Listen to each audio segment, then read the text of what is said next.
Talked to my undergraduate faculty at Caltech, including Richard Feynman, told me it was a gross waste of time. Everybody knew what the results would be. Totally silly to even do the experiment. And Feynman said it needs no further testing, period. You're just wasting time and money. He threw me out of his office. The neat thing about doing experimental physics is that literally you're talking to God. And I can say that even as an atheist.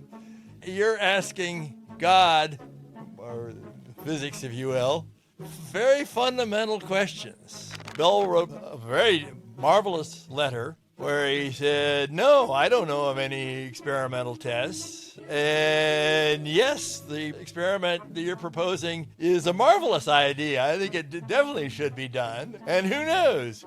You might come up with an unexpected result that would shake the world. In this episode of the 632 Nanometer podcast, Michael and Misha visit the home of John Clauser near Berkeley, California, to hear firsthand the story of his discoveries in the 60s and 70s that led to him receiving the 2022 Nobel Prize in Physics for experiments with entangled photons, establishing the violation of Bell inequalities and pioneering quantum information science. As a young man, John Clauser, against the better judgment of Feynman and other physicists, set out to see if he could prove Einstein right and quantum mechanics wrong.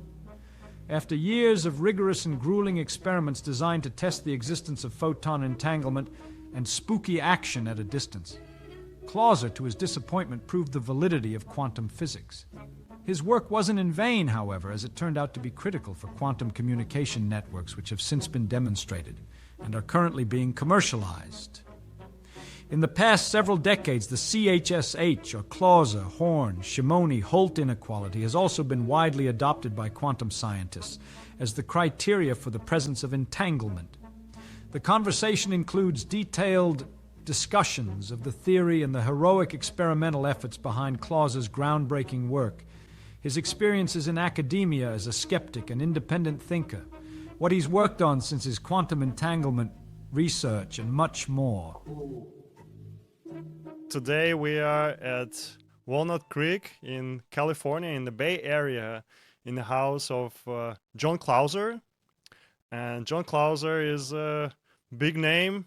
He's a Nobel laureate for experiments with entangled photons and violating Bell's inequality, and also paving the paths for quantum information. And your work, the original one, like the first of the famous, like 3 or 4, dates back to 1969. Could you tell us, this happened almost more than 50 years ago. What was it like? What was the situation at that time? What was it like to be a physicist, a scientist at that time? Could you bring us to that ages? I found it was a marvelous time to be a scientist. I couldn't understand quantum mechanics. I did my best and struggled, and then discovered Bell's theorem, realized that this was the key to my lack of understanding, to help me understand it, and proposed doing the experiment back in published that in a Phys Rev letter in 1969, along with Abner Shimoni and Mike Horn, Dick Holt. That's become a very highly cited paper. The paper was not at all well received. I was still a graduate student at the time at Columbia University, and I was working at the Institute for Space Studies doing astrophysics. This had nothing to do with my PhD thesis. Everyone in the faculty told me maybe interesting to point it out, but doing the experiment is totally stupid, total waste of time and money. I talked to my undergraduate faculty at Caltech, including Richard Feynman, told me it was a gross waste of time. Everybody knew what the results would be. Totally silly to even do the experiment. Everybody knows that the predictions of quantum mechanics are correct. They will always be correct. And Feynman said it needs no further testing, period. You're just wasting time and money. Threw me out of his office. Finally, I decided, okay, I didn't realize that this was absolutely critical in understanding Einstein's point of view, that this was really a direct test of Einstein's concept for space-time physics, and that his whole platform of study was, I think, going clear back to Newton, Galileo, the physics could be formulated in three-dimensional space that we live in, rather than the mathematical, artificial space that quantum mechanics is formulated in.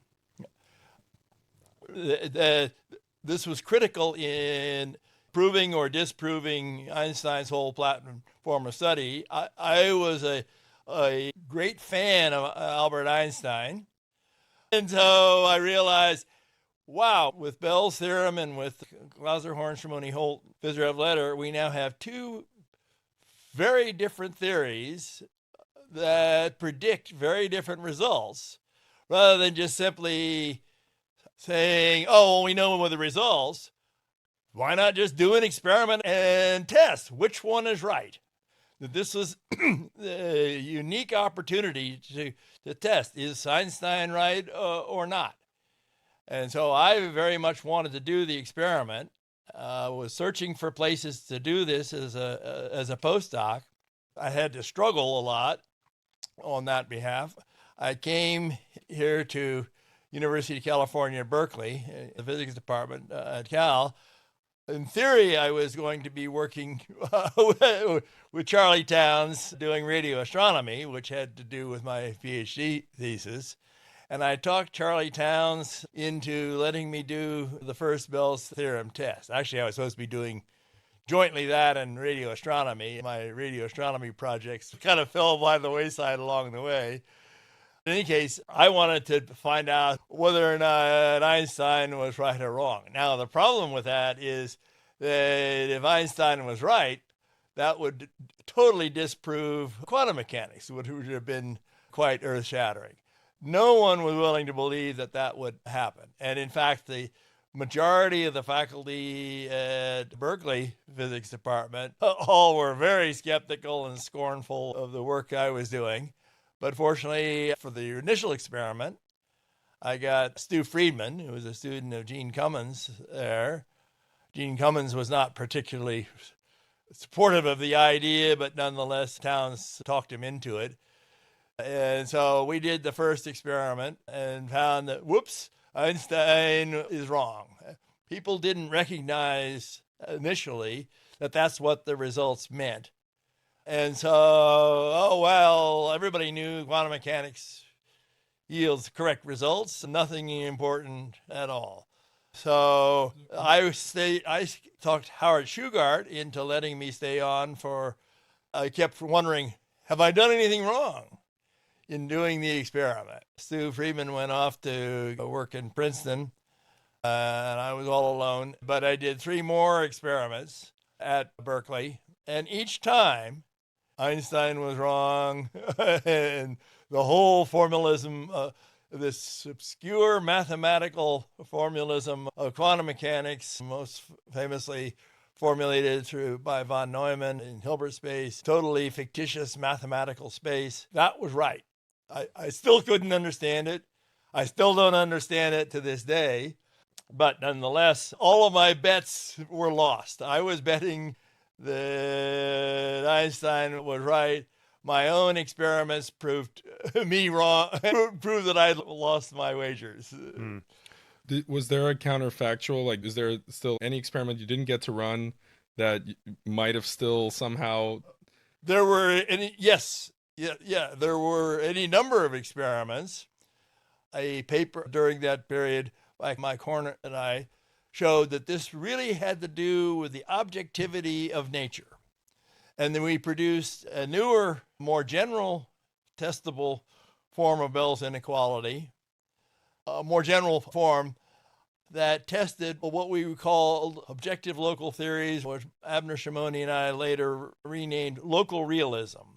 That basically theory of local realism says that objects exist whether or not we look at them. It's like if a tree fell in the forest, would there be sound, or would there be an amplitude for generating acoustic phonons, to put it in physicists' word, even if there was no observer around to hear the sound? Quantum mechanics says, no, there is no objective reality, and all that matters is that quantum mechanics predicts is what the experiments will see, what will measure. So anyway, the experiments that Mike Horn and I proposed, that was in 1974, we wrote that paper, were not possible given the technology of the early 70s. But in the subsequent eras, as time progressed, the technology of quantum optics improved. And so finally, Anton Zeilinger's group in Vienna and Paul Kwiat's group in Champaign-Urbana University of Illinois both simultaneously tested the Clauser-Horn inequality in two different ways, including where they actually did experiments where the two observers were outside of each other's light cones, so they couldn't possibly communicate with each other faster than the speed of light. And that wasn't done until 2013, 2015. So yes, there were experiments that I would have liked to have been able to have done. Technology didn't exist, but others, the original Friedman-Clauser experiment has subsequently been repeated by others literally hundreds of times around the world, with each one extending it. There have been not just photons entangled, there have been atoms and photons, whole clouds of rubidium atoms have been entangled with each other. Massive number of experimental tests have been done, all testing the Clauser-Horn-Shimoni-Holt inequality or the Clauser-Horn inequality. And all of them produce agreement with quantum mechanics. That was, by the way, an interesting situation for an experimentalist. When Stu Friedman and I did the first experiment, we didn't know what the correct result was because it had never been done before. Everybody told us, well, everybody knows what the result will be. But Einstein, if you believed him, believed highly suspect. So we had to get it right. We had to be very, very careful because we suspected that it might be repeated elsewhere. We didn't know then. So it was very tricky to be sure that we got the right results. And correspondingly, that's why I did 3 more experiments, each one trying to confirm the results of the previous. And then, so your experiments are based around the concept of entanglement. Maybe if you can go back for the beginning of the quantum mechanics, how it was started and like the basis of it. So there was 2 major things in quantum mechanics, let's say superposition, which is comprehensible, but then another thing is entanglement, which was introduced, and then I think that started to bring the famous paradox. Okay, so talk about there were actually 2 formulations of quantum mechanics done by Schrödinger.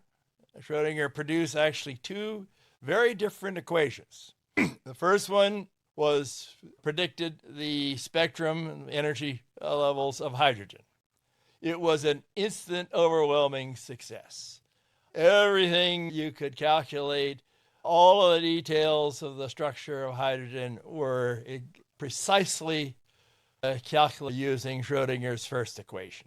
He subsequently produced a second equation, moving up the periodic table to helium. Okay, now hydrogen has 1 electron. So the first equation describes 1 particle systems. Helium has 2 electrons. A very different equation is needed to handle 2 particle systems, e.g. helium. It's like a system of equations in this case? Or well, it's a single differential equation. The basic difference is that the first equation is formulated like a wave equation, just like in real space-time, just like electromagnetism, Maxwell's equations, sound waves. There are real waves, ocean waves propagating in three-dimensional space and time, objectively real entities. You can see them. The Schrodinger's second equation for helium, totally different, and nobody seemed to pay much attention to this dramatic difference.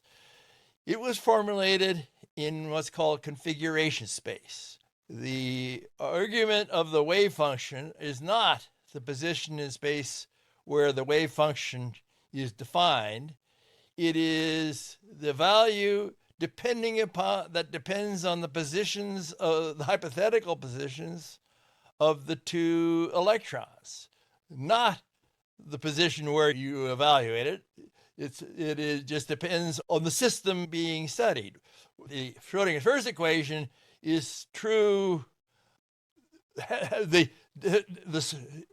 The physical space does not depend upon the system being studied, whereas configuration space of Schrodinger's second equation is strongly dependent on the number of arguments of the wave function. It depends on the system being studied. The structure of space should not depend upon the number of particles that you are considering. Space should exist whether or not, no matter what you put in it.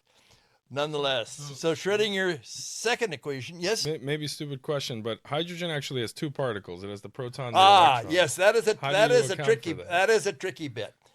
The tricky bit that is the way that people account for that is that they reduce the hydrogen atom, the solution of Schrodinger's equation, to a single particle system by calculating the position of the electron in the center of mass system. So we really now have just a way one would do this in classical mechanics.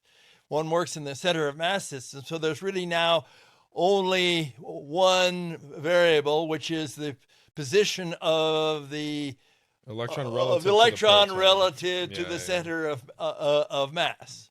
And so one, using that cute trick, reduces the Schrodinger's first equation, which really sneakily has two particles, as you point out, down to a single particle system. You can't do that. It doesn't work.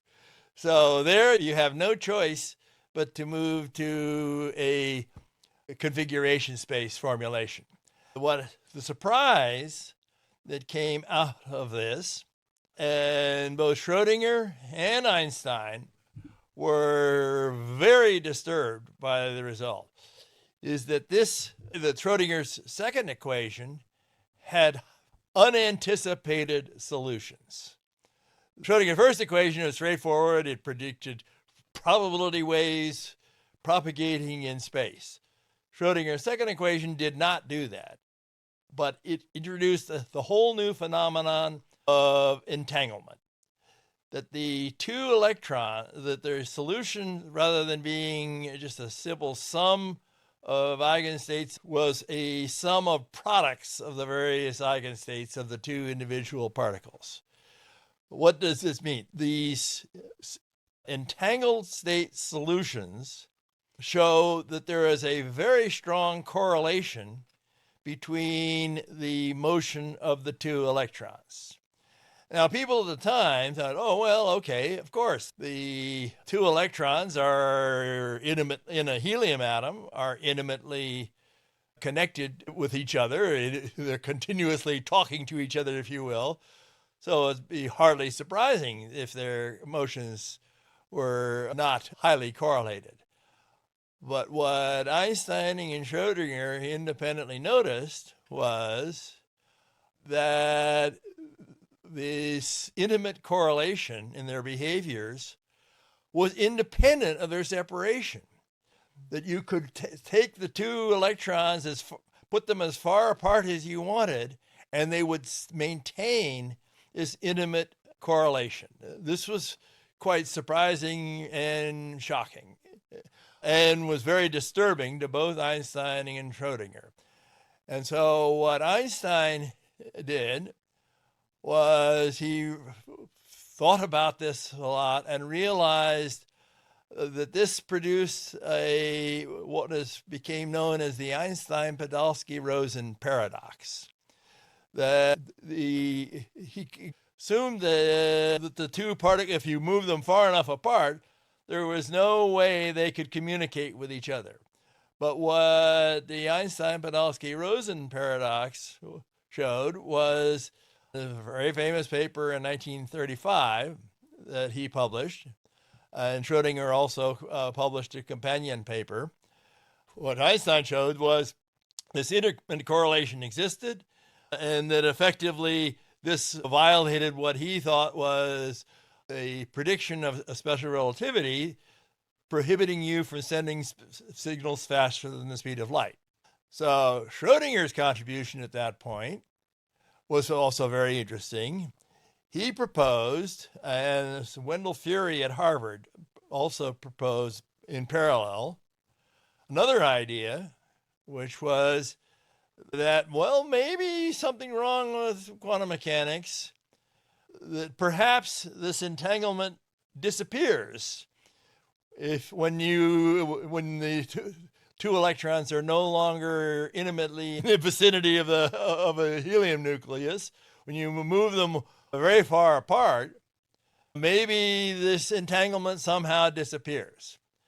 They both Fury and Schrodinger realized, whoops, if that's true, then the predictions of the quantum mechanics must be wrong, so therefore, obviously, that theory is wrong. Everybody at that point believed that the predictions of quantum mechanics are perfectly correct. End of story, no longer an interesting problem. So then along comes John Bell in 1964. He was trying to understand this correlation, and the title of his paper was on the Einstein-Podolsky-Rosen paradox. He viewed it as a paradox. And he made this absolutely startling discovery. He showed that if you tried to formulate the two-particle system of two separated particles, two separated entangled state particles in a physical space, that one could not get the predictions of quantum mechanics.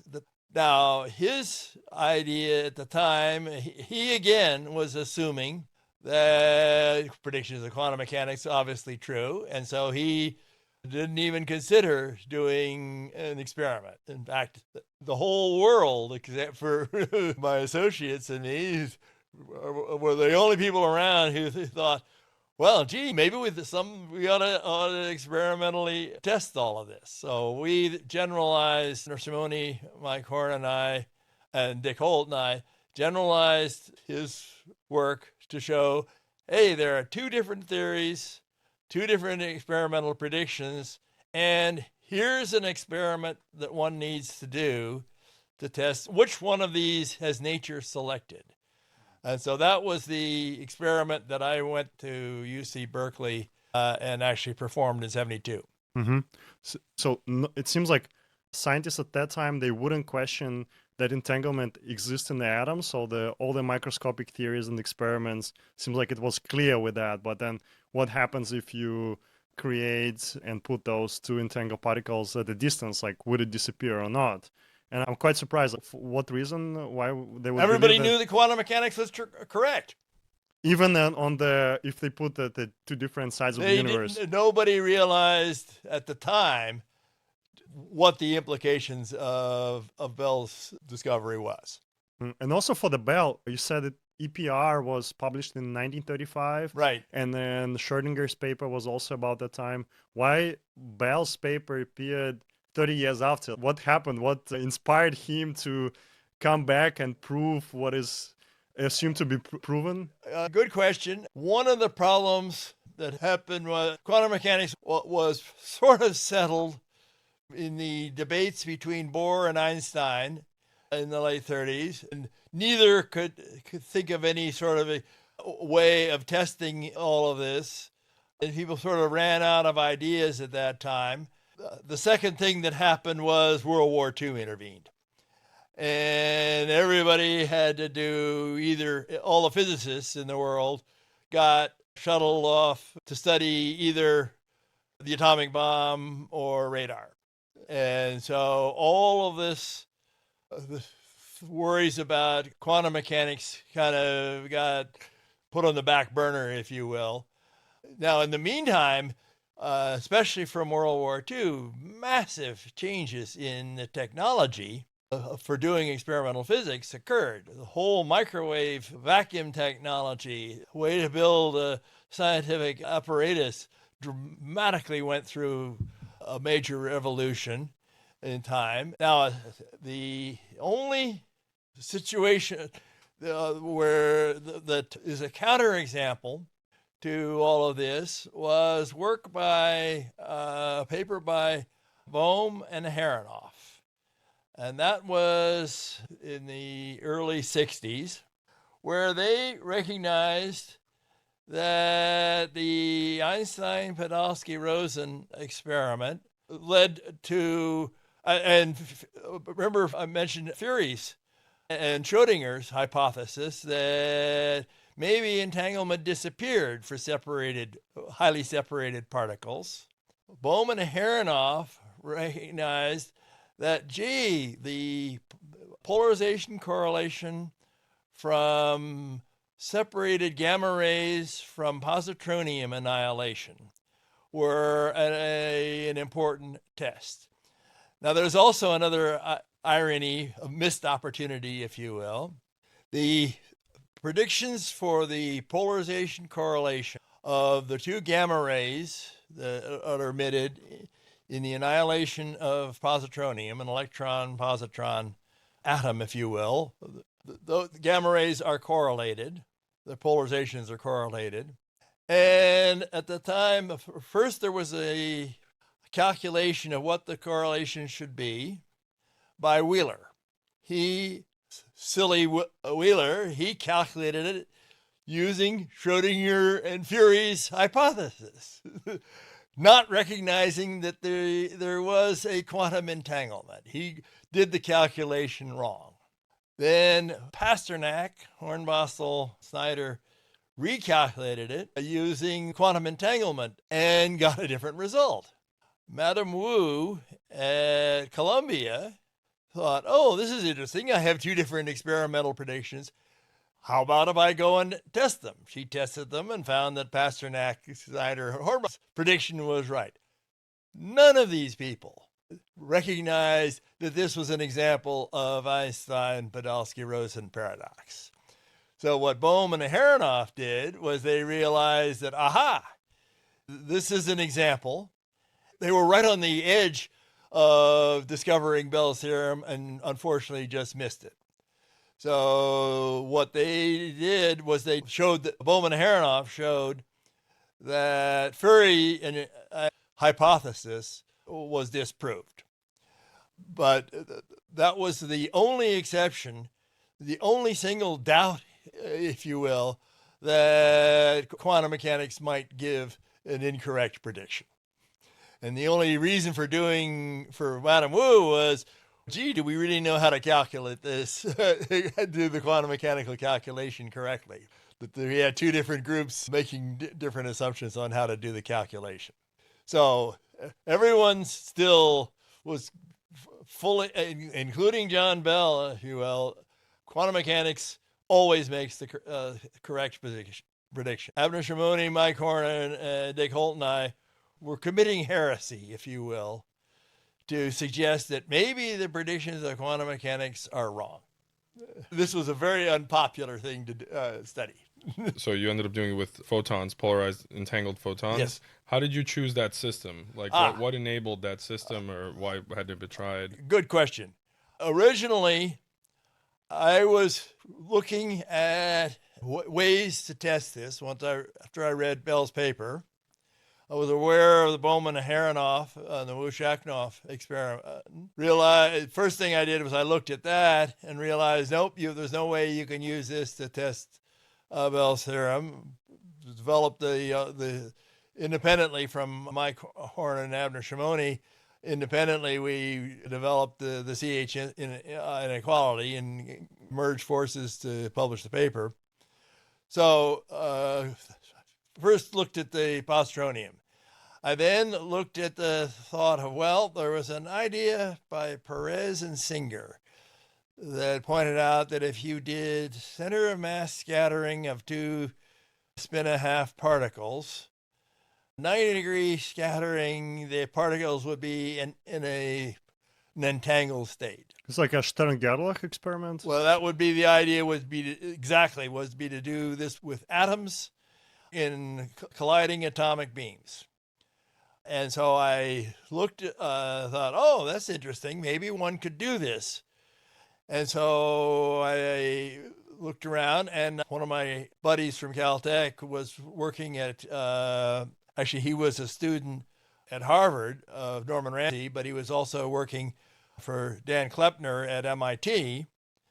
And Dan Kleppner was doing cross-beam atomic beam scattering.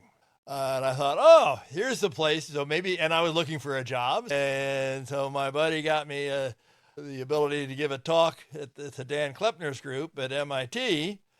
I went up there and I was introduced to Carl Koch, who had just done the calcium polarization correlation experiment with two photons, 2 optical photons.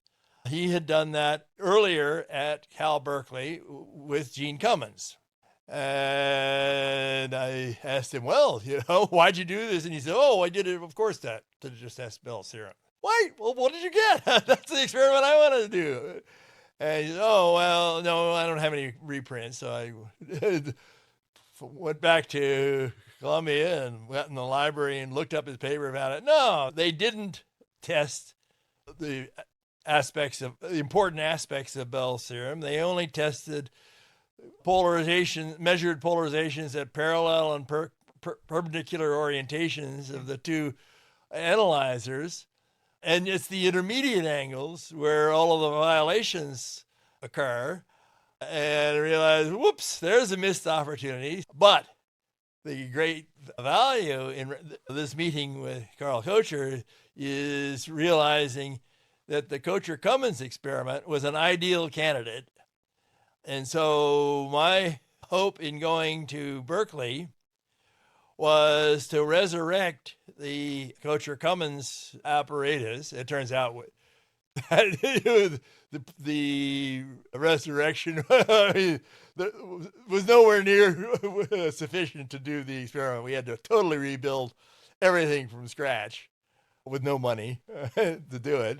But in any case, the spark of inspiration there was if the Kocher-Cummins experiment was a system which would work, and that all one needed to do was to build much more efficient polarizers and measure at all of the intermediate angles, it was the missed opportunity that Kocher and Cummins. And this was before that your theoretical paper, the CHSH, I understand it was a theoretical one. Well, right? so there was in H paper specifically mentions the Kocher-Cummins experiment and points out that yes, what one needs to do is to listed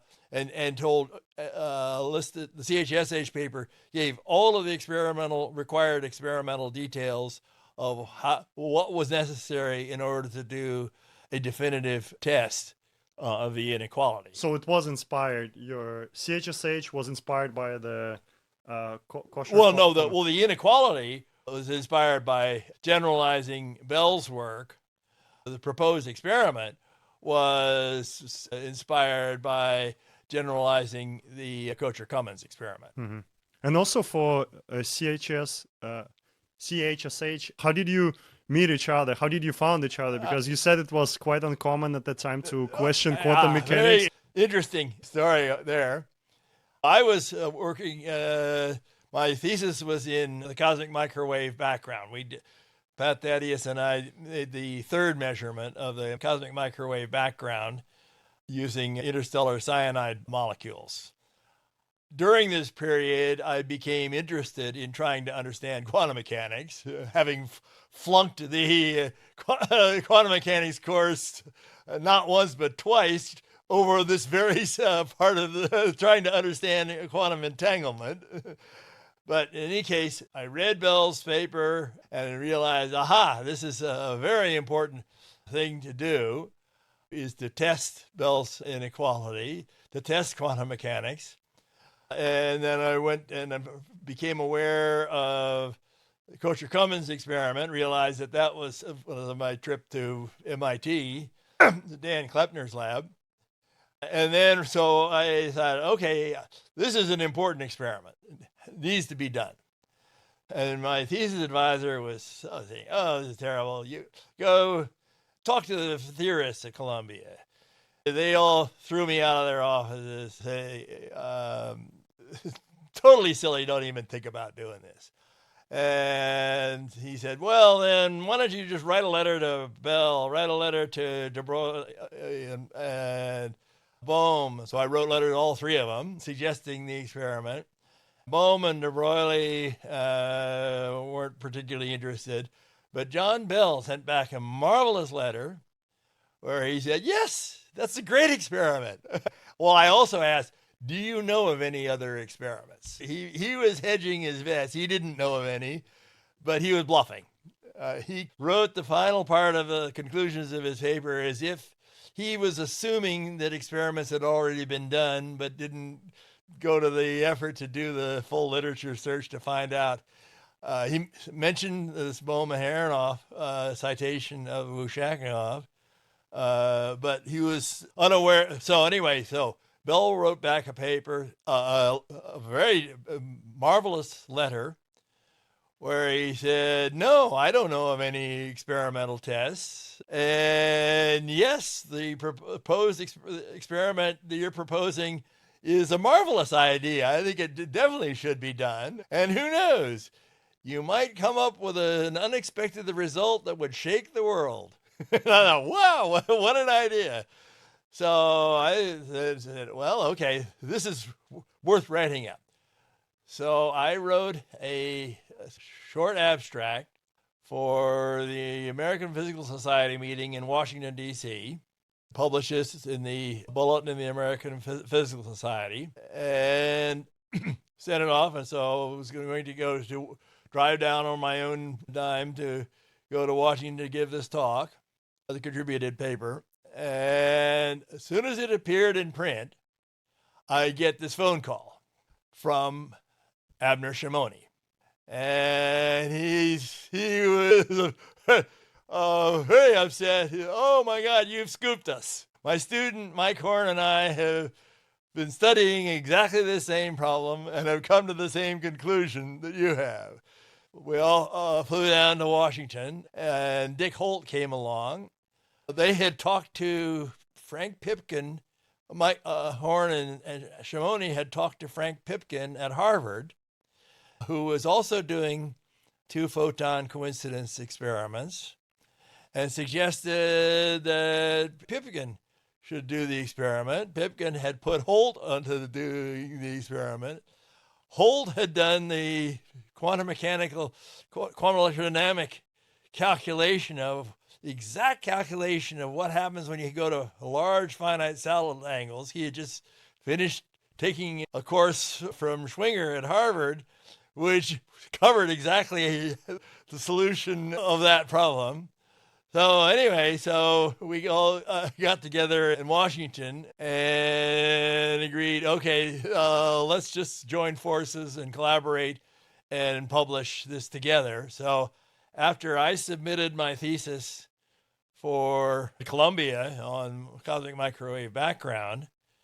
I had a few weeks, and so I took the train up to Boston, Cambridge, and we all got together and got the first draft of a CHSH paper. And then the final drafts, I had a sailboat that I was living on in New York with my first wife, and we were going to sail down to Florida in transit to come to Berkeley.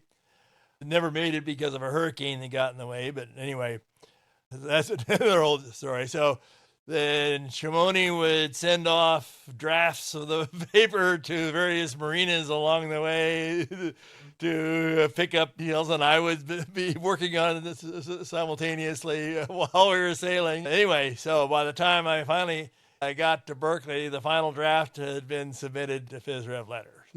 So that was how the collaboration between us started.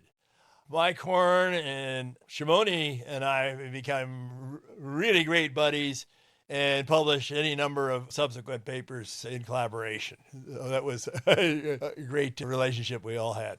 When we were preparing for this conversation, one thing that I couldn't really fully understand is if your light source that's making the entangled photons is a gas, how do you control the relative polarization of the light coming out? So the polarization filters. Okay. So let's say, you have the 90-0 or the whatever the intermediate polarizations. How do you know the polarization that's coming out of that gas? The tricky bit there is, and that was the calculation that Dick Holt did, was crucial to that. The state we used was angular momentum, J, or total angular momentum equals 0, was a cascade decay. So you'd excite calcium to a high level, it would then return to the ground state via a cascade. So it first decay to a J equals 0 state, and then into a J equals 1 state, total angular momentum 1, back to a J equals 0 ground state. In the process, it would emit 2 entangled photons from the 0 to 1 and 1 to 0 transition. So you had we started with 0 angular momentum, and we end with 0 angular momentum. In the process, emit 2 photons.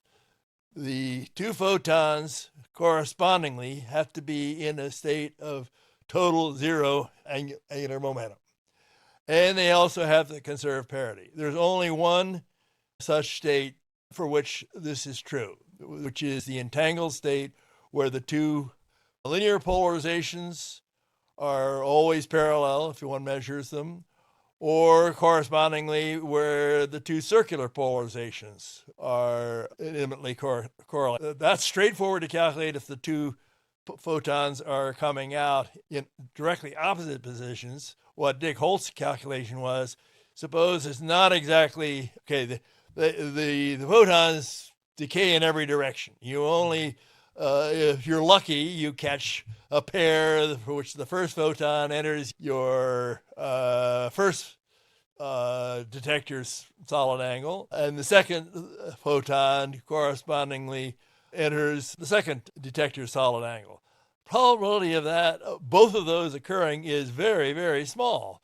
So it's about, of the decaying photons, it's about 1 in a million, for which most of the photons you don't see that are emitted.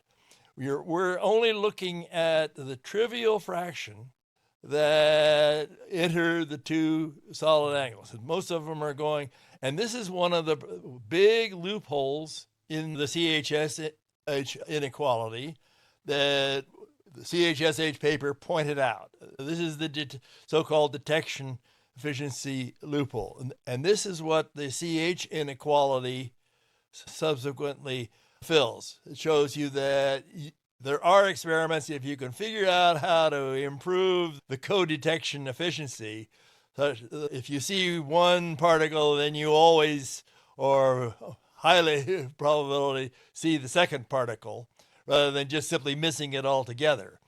So anyway, so that's the tricky bit, is finding such a system. So our experiment left open this big inequality, and it wasn't till Leonard Mandel, I think, who originally, or she and Ali at Bell Labs, came up with the idea of using spontaneous parametric down conversion in order to produce the two photon pairs in opposite collinear directions. All of the early experiments, my experiments in 72, Alan Aspect's experiments starting in the 80s, all used cascade photon decays, where you'd excite an atom, either an atomic beam or in a vapor, and you'd get these photons flying off in every direction possible. And it wasn't until much later where people could use, one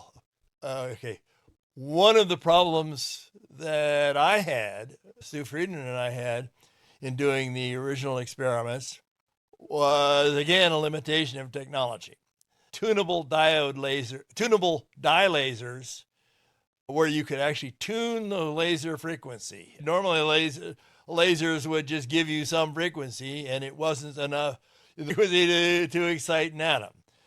And tunable lasers had not yet been invented and were just being developed. So we had to excite the atoms either by fluorescence by UV excitation, or by electron bombardment. In my experiments, I used both methods to excite the atoms to produce it was a real bitch, frankly. It would have been so much easier if I had had lasers. Now, following my experiments, Ed Fry and Randall Thompson at Texas A&M, I did the first two experiments. The first one was with Stu Friedman. The second one I did all by myself. And then Fry and Thompson did the third experiment at Texas A&M, and they used the first commercially available tunable dye laser to do the excitation. Would it be fair to say that what you observed is essentially the correlations that those two photons which you detect, they're of the same polarization? Yes. So there was like no really horizontal or vertical. That's the important key. That's one way of looking at it, but the photons do not, before they are detected, do not have a well-defined polarization. The assumption that this photon is oriented, has a linear polarization in this direction, and this photon has a linear polarization that is parallel to it, that is the Schrödinger theory hypothesis. Mm-hmm. That assumes that there is no entanglement, that each one has its own objective polarization. Now, it's kind of hard to understand how, if they're both linear here and linear parallel here and circular here and circular there. So that was one of the experiments I did to test the circular polarizations, which also simultaneously occur. But the assumption is that no, the photons do not have a polarization before they are measured. Once you measure the polarization of one, then the polarization of the other is all of a sudden determined. Until then, neither has any polarization. They're in an entangled state of the two polarizations. Now, this is a very interesting question. One could explore this further. Okay, so how does this happen? This happens by what's called the von Neumann collapse of the wave function. In von Neumann's book, he says, well, okay, how does the wave function change when you measure one particle so that the other photon now has a defined polarization? Up till then, it did not. That process is called the collapse of the wave function. Von Neumann invented that in his book, Mathematical Foundations of Quantum Mechanics.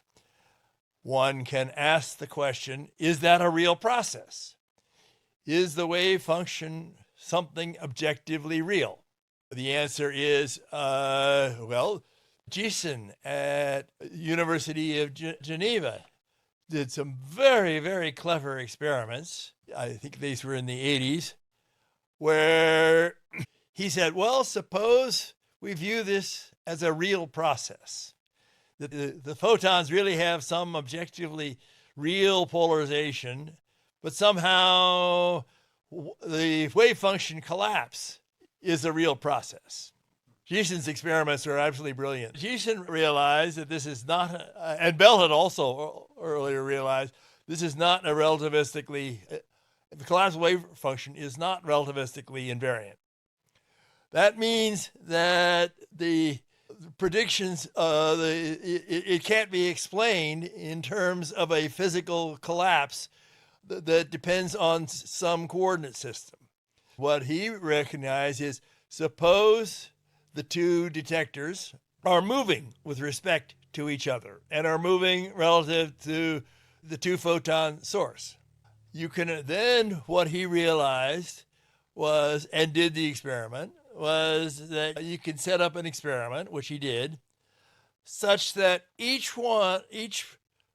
photon collapses the wave function of the other photon before it has existed.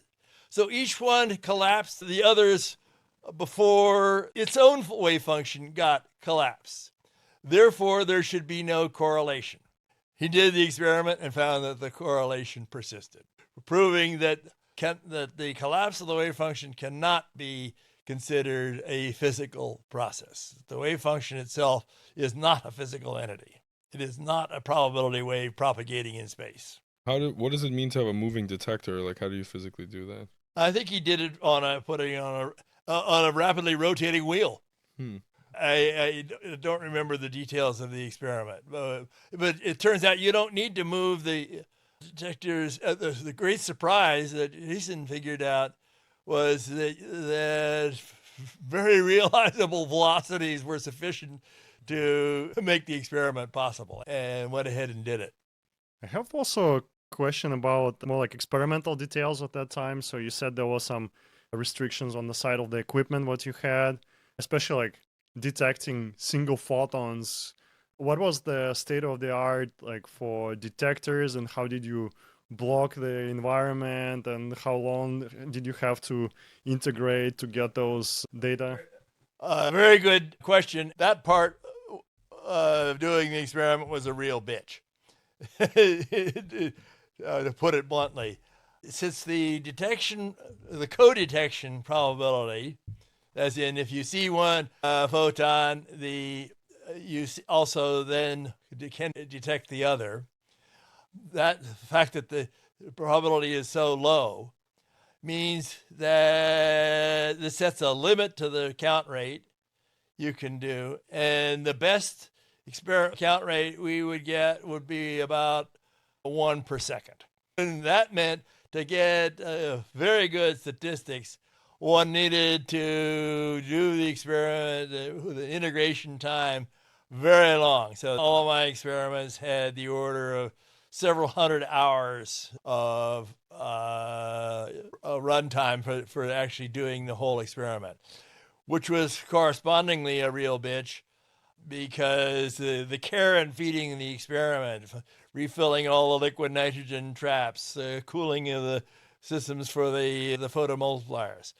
Okay, the detectors, the best things that one had, and we got the very best detectors around. There were RCA Quanticon photomultiplier tubes. I think the quantum efficiency for the two photons and for the calcium decay were, one was violet, one was green, 4227 angstroms, 5513 angstroms, I think, for the two photons in calcium. The quantum efficiencies were like 20% and 15 or 10%. Now, what Paul Kwiat found, and that was true with also aspects experiment later on, he was also using photomultiplier tubes. All the cascade decays were comparable for doing that. And how were you confirming that it was single photon? Sorry, it's like a single pair, but not like several ones at a time? Oh, you had to go to very low count rates. The coincidence probability scales linearly with the excitation rate, and the accidental rate scales quadratically with the excitation rate. So you go to low excitation rates, the single pair detection rate dominates. This totally is what actually limits your detection. Now, this is an interesting question, and that was one of the 4 experiments I did at Berkeley. And this had to do with kind of what is the definition of a photon, and does it behave like a single particle, or does it behave like a wave? And this goes back to starting with Einstein. In 1917, he wrote a monumentally important paper on the quantum theory of radiation, in which he invented the so-called Einstein A and B coefficients, which is everybody who studies quantum dynamics or has to struggle with and learn. And there are 3 important processes that he invented. One is the absorption of a photon by an atom. One is the emission of a photon by an atom. And a third, heretofore unknown, is what's called stimulated emission, where a photon impinging on an excited atom can also stimulate a second photon. And the way he did this was absolutely brilliant theory, where he considered a thermal spectrum of light interacting with the gas atoms. And if thermodynamics is true, these will come to thermal equilibrium at the same temperature. And the only way that can happen is if these 3 processes exist. And an important characteristic in order to conserve linear momentum, the photon must be emitted in a specific direction. Einstein called these directional energy bundles. This was the invention of the photon concept, if you will. It was a 1917 paper. It left a little bit unclear what the physical nature of this photon was. A fellow named Oseen suggested, well, this is still consistent with photons having a wave-like behavior as predicted by Maxwell's equations, what he referred to as needle radiation.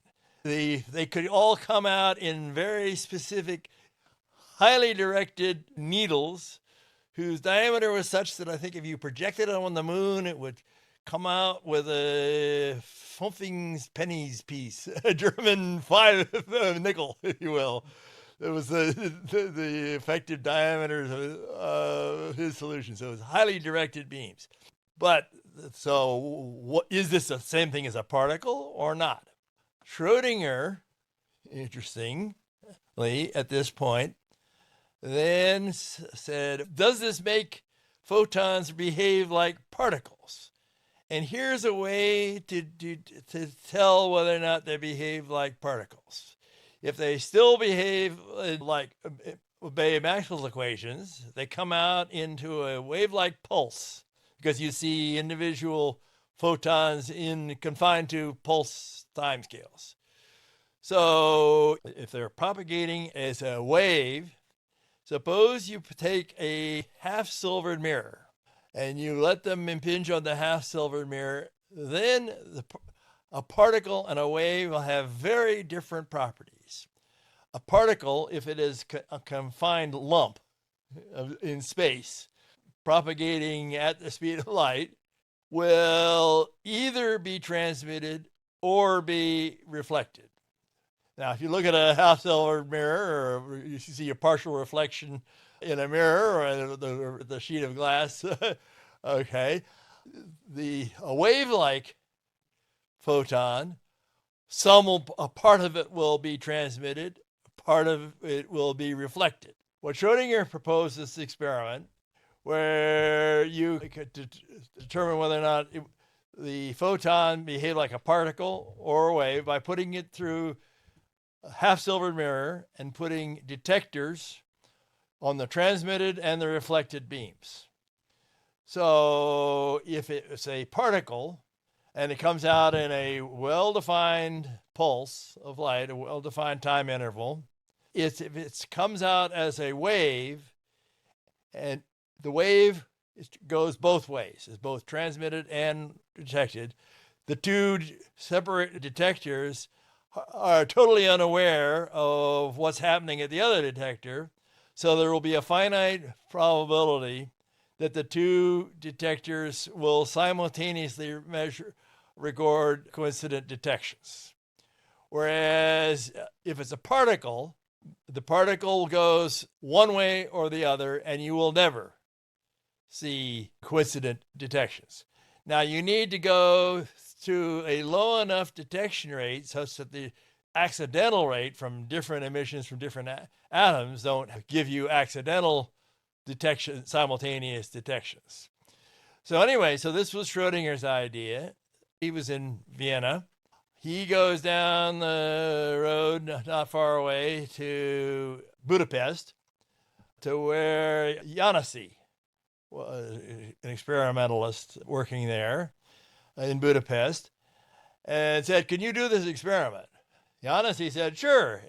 And so he used these very old-fashioned photomultiplier tubes, set up the experiment where he had extremely small solid angles, and tried to do the experiment and didn't see anything. Unfortunately, he assumed that the quantum efficiency was all that mattered for his detection. He did not consider the alternative, that it was a wave-like pulse spherically expanding, and the net result is he totally missed the possibility of accidental coincidences ruining the result. Schrodinger was not an experimentalist. He didn't notice this fact. So this was initially assumed, okay, so that shows photons behave like particles. But nobody noticed the fact that it was really a totally flawed experiment. I looked at that paper. That was Adam Janasi Varga experiment. I looked at that paper and realized they assumed, no, we had 20% quantum or detector efficiency. Stu Friedman and I struggled with the best available detectors and huge solid angles, and we got 10 to the minus 3 detection efficiency for each detector. So something is clearly very wrong with Adam Janasi Varga's experiment, and his experiment was a totally null experiment. I then asked the question, well, is it possible you could set this up to do a non-null experiment? And so I figured out a way to do this with do the experiment, use a cascade decay, similar to what I was doing doing for the Bell's theorem experiments. Now had the technology to know how to do that.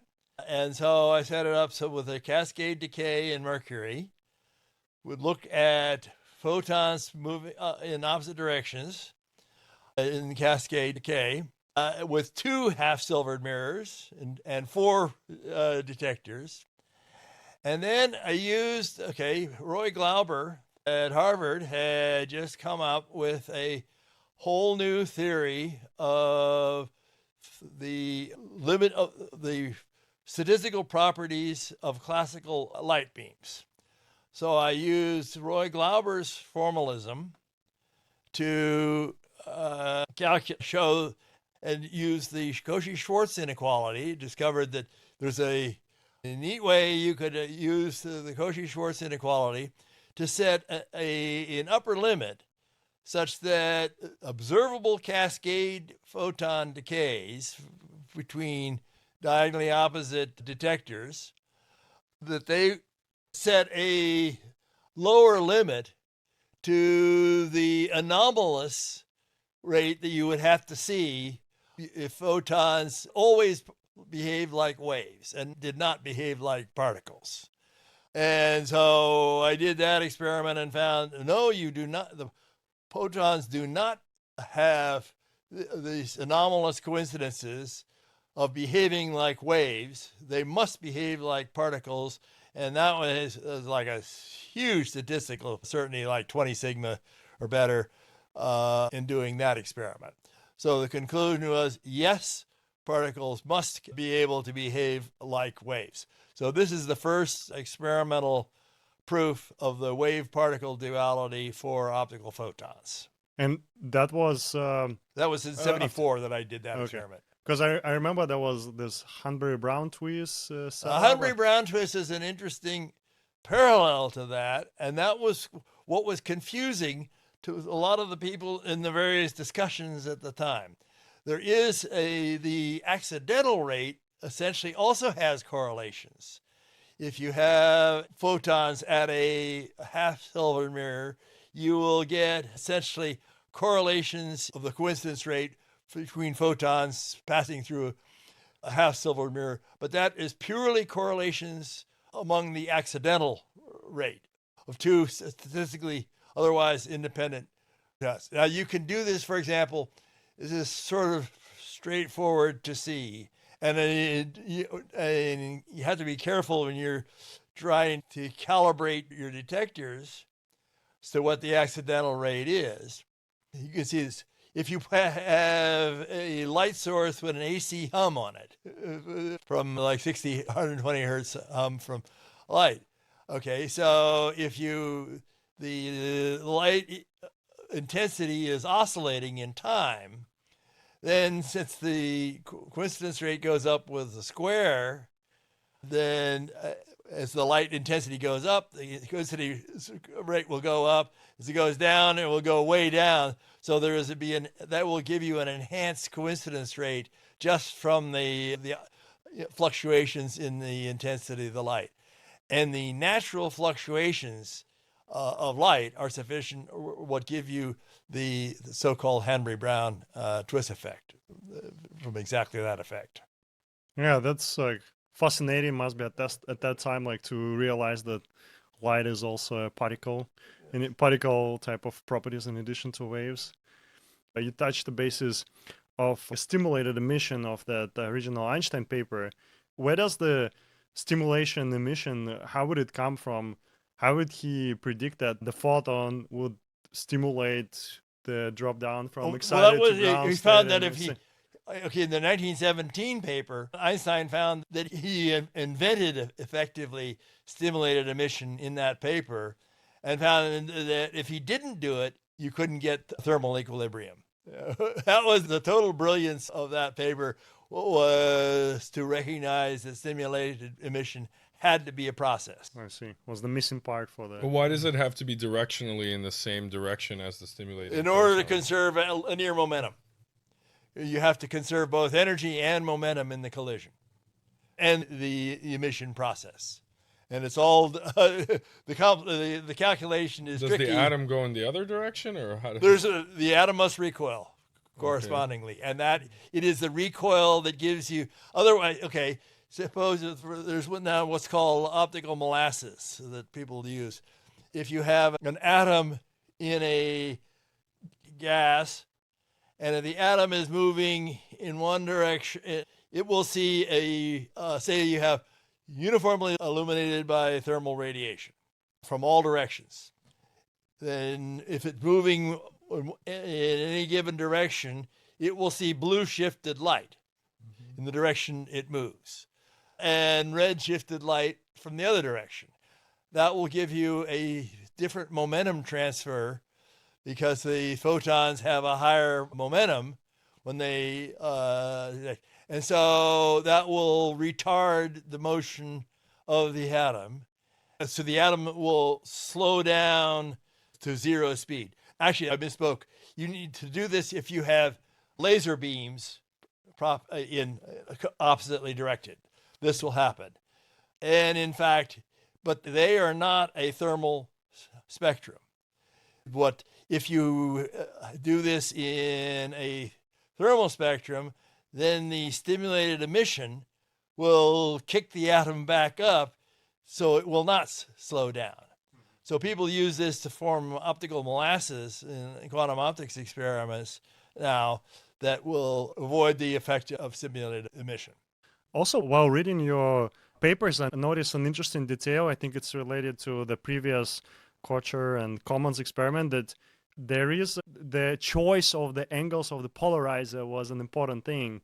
So that maybe if you can describe that was the big error that people made, and people always assumed that all you really needed to do to determine a polarization was to measure two angles 90 degrees relative to each other.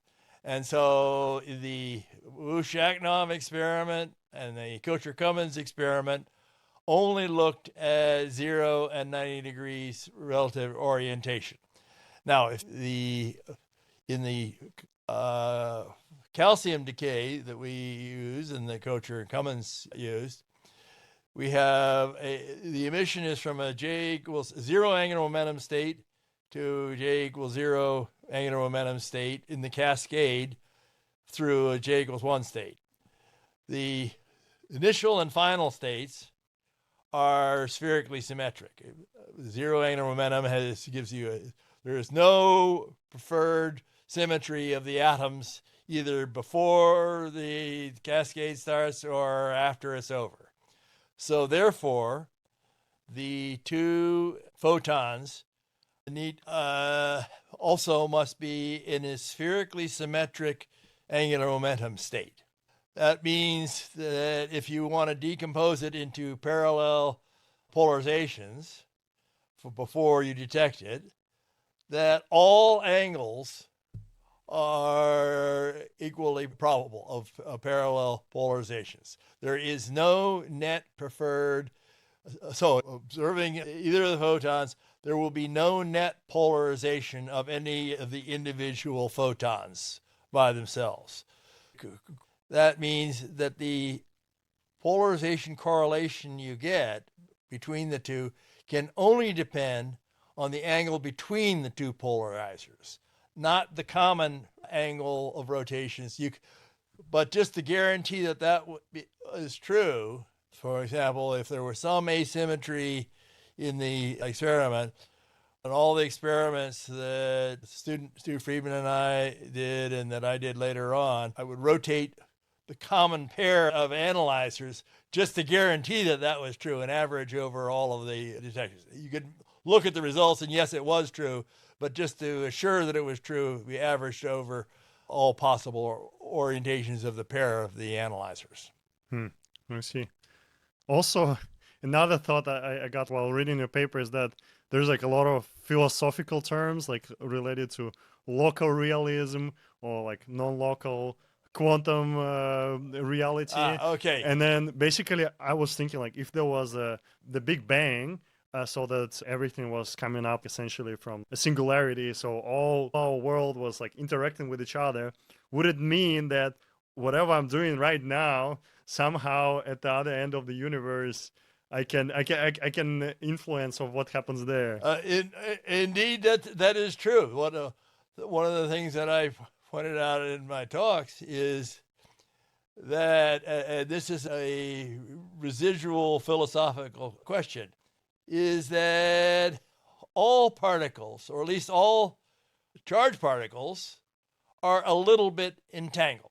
What Messiah points out in his quantum mechanics textbook is that if two particles have never interacted in the past, and you measure them, they will remain never interacting, and they will remain independent and uncorrelated.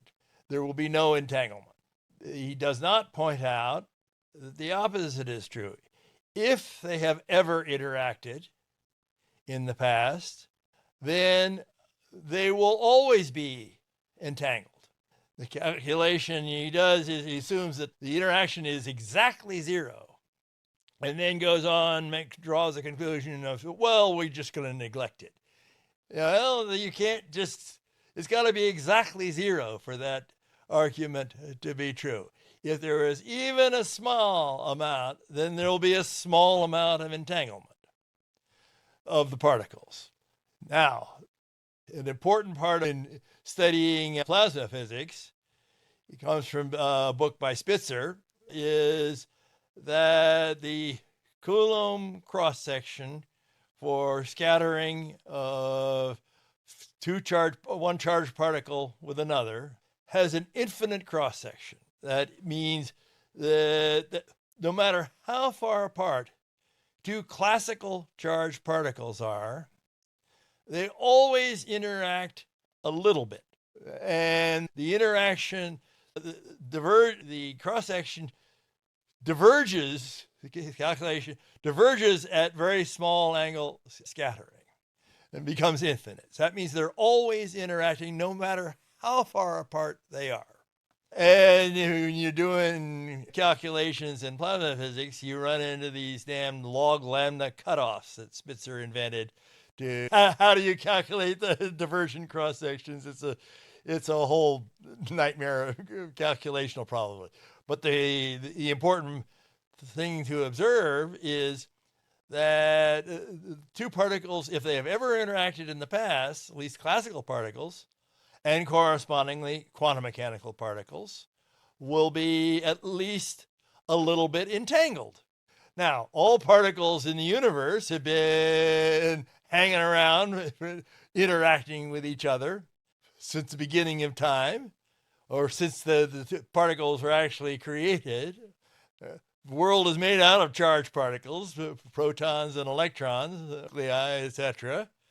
So that means that all particles, since they've always been interacting in time, must be at least a little bit entangled. Now, this may be worrisome. You can't make it go away. And my analogy is sort of like so quantum mechanically, states grow exponentially in time. So you wait long enough, it will have an effect. So I argue that it is sort of like being a little bit pregnant. The importance of the situation depends on how long you wait. Is it detectable in some way? Is there some kind of bias or statistical bias in the universe that makes it detectable? That if let's say all the particles are entangled, is there a way to detect that by looking at some type of bias in the data we collect from astrophysics? It depends on whether or not you believe in inflation. One of the tricky bits, and this is kind of what Eilinger did an experiment, was described in a Nova movie. Suppose you set the polarizer the question is, how do you determine the polarizer? How do you know that you aren't duped into setting the polarizer orientation by some interaction in the past? Beyond your knowledge, the devil made me do it kind of thing. Set the polarizer to this orientation, even though I was totally unaware of this. How do you eliminate that possibility? So the trick there that they used was, I proposed this earlier, how to do this, is if you use cosmic microwave background photons, which have come in from opposite sides of the universe, you use those to set your polarizer orientation. Now, those, if you believe in inflation, those pieces of the universe were never in communication with each other because inflation had them move outside of each other's light cones early in the universe, and they're coming in from opposite sides of the universe. What Eilinger's experiment was where you just use lights from two distant quasars, close enough, I would guess, and you still got the quantum mechanical correlations. So that even if the polarizers are set not by some possibly duped physicist, but set by nature herself by processes outside of each other's light cones in the history of the universe. The relative angle of the polarizers or the absolute angle? They just set all possible angles from coming in and chose the right relative angles. Okay. Well, actually, what you do to do the experiment, you really need to do. Actually, Stu Friedman was the first to recognize this. Is you only need to do two angles, orientations for each detector, and that's sufficient to do the experiment. And so this is we reduced this the CHS inequality down to a very compact form. Now we did it for all possible ones to the experiment anyway. Beyond that, but it's a cute experimental trick to reduce it down to the simplest possible experiment. Lets you get through the experiment in a finite amount of time with a low count rate. Maybe this is a stupid question, but okay, if at some point all the particles in the universe were entangled or whatever, but they're constantly interacting with things, so doesn't that break collapse the wave function, whatever you want to call it? Indeed, this is the big problem in building a quantum computer. Is you need to, if you have, and in fact is the bête noire, if you will, for doing any of these Bell's theorem tests, is that any interaction with the external world of your entangled particles will depolarize them. And so you must take great care to keep them from interacting with the external world and isolate them. So if you're building a quantum computer, quantum computers have entangled particles in them. And this is essential on how a quantum computer works.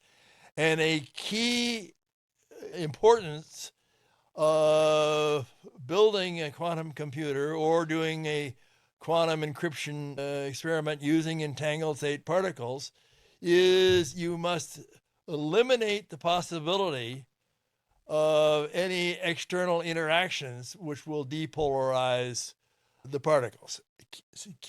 And that is what kind of limits the technology in building quantum computers, for example. Normally, that would be a fatal flaw. It has been noticed that one could use error-correcting codes. Okay, if you study random signals and noise communication theory, there's Hamming invented error-correcting codes where you build in redundancy in the codes. This was first used, for example, in early digital computers where the error rates were huge and you couldn't make digital computers work just because there was similar loss of information just due to built-in errors. And so the early methods were to use parity, so that every time you had transmitted a number, you threw in an extra bit. And if the sum of all the bits had to be either even or odd, otherwise you knew that an error had been made. And that all of a sudden made early digital computers correct by building in the redundancy. And so Hamming invented error-correcting codes, and this saved the digital computing industry, if you will. But the same thing is true for quantum computers. But if you're building the universe, not a quantum computer, how does it maintain entanglement, or does it not? It doesn't. Well, normally, if you look at two photons coming in from opposite sides of the universe, they in general are uncorrelated. So then maybe like in the limit, coming back to the EPR paradox. I'm not sure that's actually been measured. Good question. Be an interesting question to be sure that there is no polarization correlation of photons from opposite directions in the universe. I think people assume that there is not. I don't know if it's ever been measured, tested. Good idea for experiment. Good idea for an experiment. So then, actually, like in realistic conditions, like if we try to send two photons at the ends of the universe, so there is like still some process of scattering will happen, so that the polarization will be scrambled. So would it be fair to say that there are like some limits to how far the entanglement can spread out? So far, nobody has found the limits. The best so far test, I think, is 11,000 kilometers, and that was set by the Chinese MISIUS quantum encrypted communications satellite, where we're sending correlated entangled photons from the Chinese missile satellite, one to a city in China and another one in Austria, and found that yes, that they're still intimately entangled. So, what are your thoughts about the quantum networking or quantum communication? Because it seems like, to me, one of the key problems is the rate of generating those entangled pairs. It's like the rate is very small. So what are your thoughts in general about the quantum communication? That's the rate is small. For quantum. These low count rates, like for example, the Chinese missile satellites count rates are not much higher than this miserably low count rate that Stu Friedman and I and my subsequent experiments all had to suffer. And correspondingly, for using the Chinese missile satellite, for example, for communications, the transit time over the two ground stations is rather limited. So you don't have much time in which to collect the photon pairs. So the best you can do is transmit not a whole message, but you transmit a quantum key to use for both parties doing communication. Now have an encryption key, so that one which is only a few hundred bits long, and that's then once you have a shared encryption key, then you can use ground communications channels and standard public key encryption technology to send messages. That's why it's called quantum key distribution. You're not really sending a message using this satellite. All you're doing is just sending a key for encryption. I see. There's like another approach I've heard about. It's quantum repeaters for extending the distance-related issues with quantum communication. What are your takes on? It's quite possible that all has to do with technology and tricks that were invented by Anton Zeilinger beyond where I came in. As far as I know, it's all. I am not familiar enough to really answer that question. Dating back to like 70s, so you have done those several, you said 2 or 3 experiments? I did 4 different experiments. Okay, 4 different experiments. Right. So you have confirmed that the local realism theory doesn't exist, like it's disproven. Yes. What after that? Okay. Like, what did you do after that? Was there any like? I couldn't get it. Attempts Everybody thought, you all you did back in the 70s was show what everybody already expected to be true, and so we're not going to give you a job for doing that. Like I couldn't get a job doing that, so it was quite uninteresting. Instead, I got a job doing control fusion, building a mere confinement control fusion experiments at Livermore Lab. Wow, that's really exciting. It's like another, I think, like one of the big challenges. Well, yeah, but the whole project, Ronald Reagan administration canceled the whole American effort. So it got left to the Japanese, the Russians, and the Europeans, even at a very low rate. Well, there were only 1 or 2 experiments left in the United States. It was all in they couldn't promise anything in the lifetimes of the congressmen who were voting for the money, or the congressmen's grandchildren when they went into Congress. That was it was under the Reagan administration. That whole project got canceled.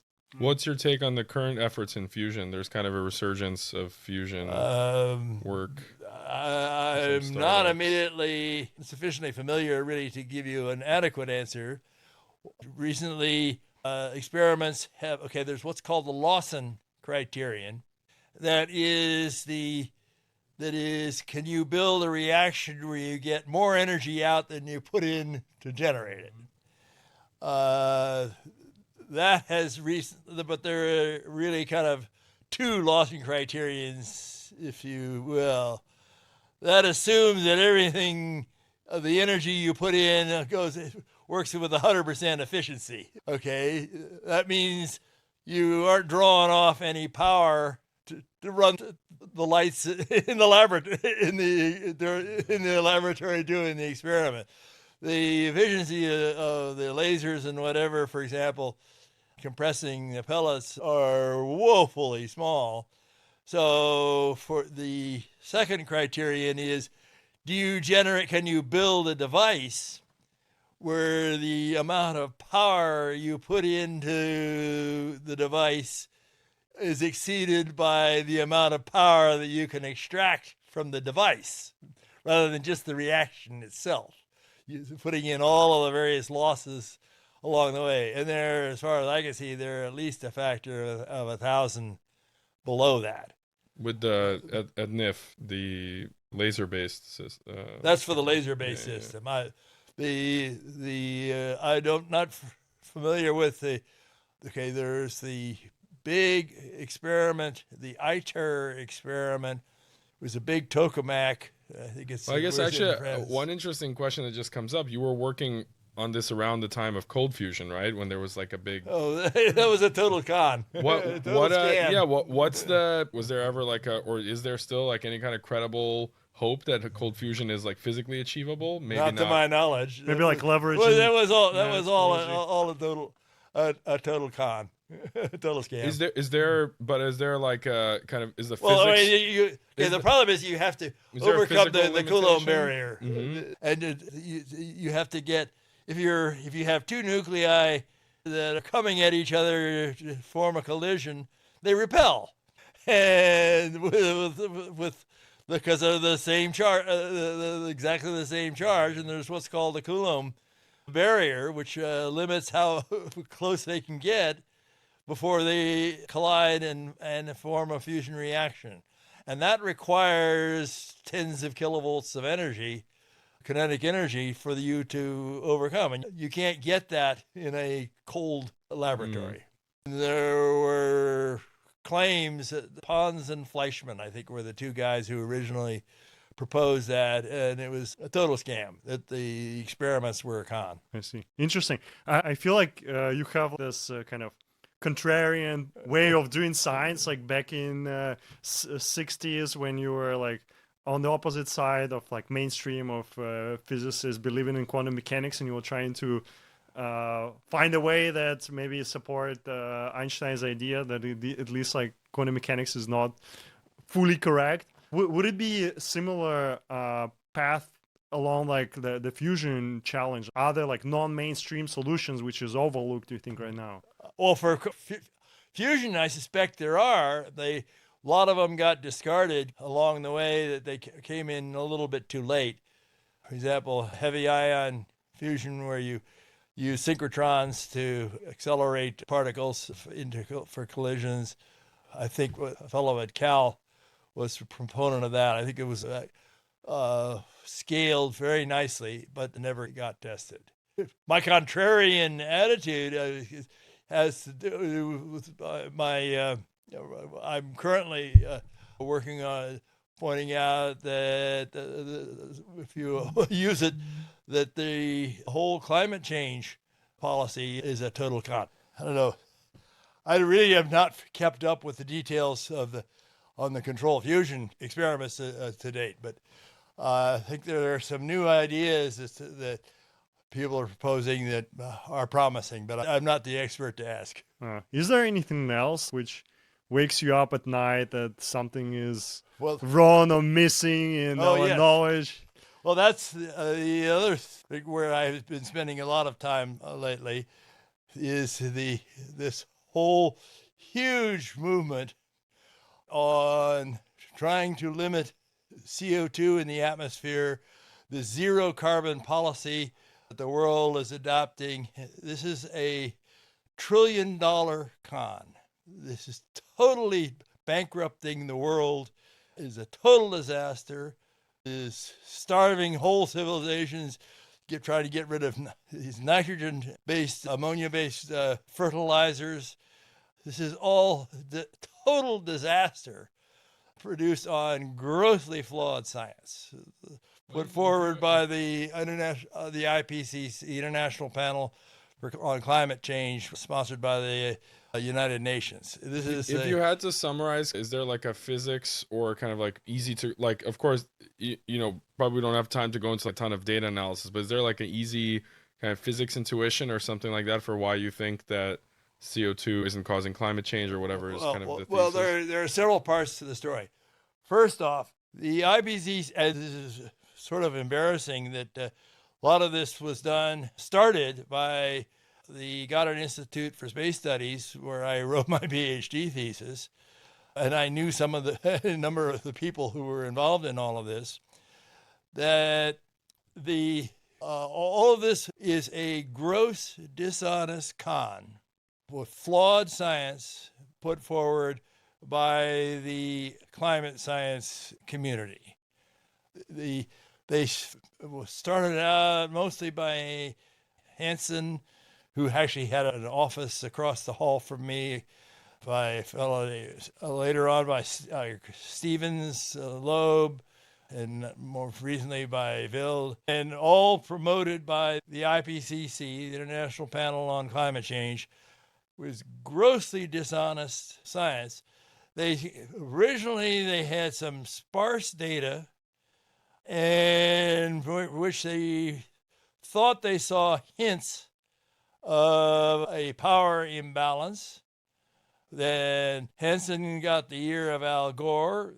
Al Gore took this first to the U.S. Congress and then worldwide, to claiming that there was an imminent climate crisis and blaming it all on CO2. But this was all done terribly sparse data sets, and so the world then put some money into building a set of satellite observation to actually measure power going in from sunlight and power getting irradiated out in space as measured. And even then, grossly inadequate data coverage. And the people who did the experiment saying there's no way we could measure this with the satellites technology that we've got. We just have to fabricate and manufacture data. Too bad. Go ahead. That's what you got. Go ahead and measure it. And then the IPCC and Congress and New York already jumped at the conclusion based on the early speculation and tried to pass the cap and trade laws through Congress. Couldn't do it. So then they said, well, what about all this data from the satellites? Well, it's not done yet, but that's all right. Report it anyway. So they simply made up data, and this was all published, and this is grossly dishonest. They fudged the data that they made, and it's a total scandal. And they proposed to push it politically through the IPCC to demand the control of CO2, atmospheric CO2. There's absolutely no physical evidence whatsoever. If you look carefully at the experimental data, much of which was the much better experimental data was obtained after it already jumped to the conclusion that CO2 was causing global climate change, all done by dishonest reporting, both of NOAA, IPCC, and elsewhere. They simply jumped to the conclusions. The subsequent data has disproved all of that. The subsequent science has disproved that the CO2 infrared absorption spectra are totally saturated, have absolutely no effect whatsoever. It's all a total crock of crap. Let's talk about that, because I think that's easier to unpack. So you're saying that the infrared absorption spectrum of CO2... Yes, the lines are totally saturated. So you increase the concentration of CO2 will have effectively no effect whatsoever. Because the existing CO2 is already absorbing everything. So if you add more CO2, you don't get any more absorption. Right. Has no effect. So that would be. That's but then the other. But it's even more important than that. They have totally misgauged the model. Have not identified the dominant mechanism controlling the atmosphere. The dominant mechanism controlling the atmosphere is what I refer to as the cloud thermostat mechanism. And if you actually put in the numbers and calculate for that, it is by far the most important mechanism controlling the Earth's climate. That clouds themselves, they hadn't even, when all of this was measured, they hadn't even gotten the measurements of the data and noticed that there's huge difference in cloud coverage over the oceans and over the land. Okay, so the way, 70% of the Earth is ocean. 30% is land.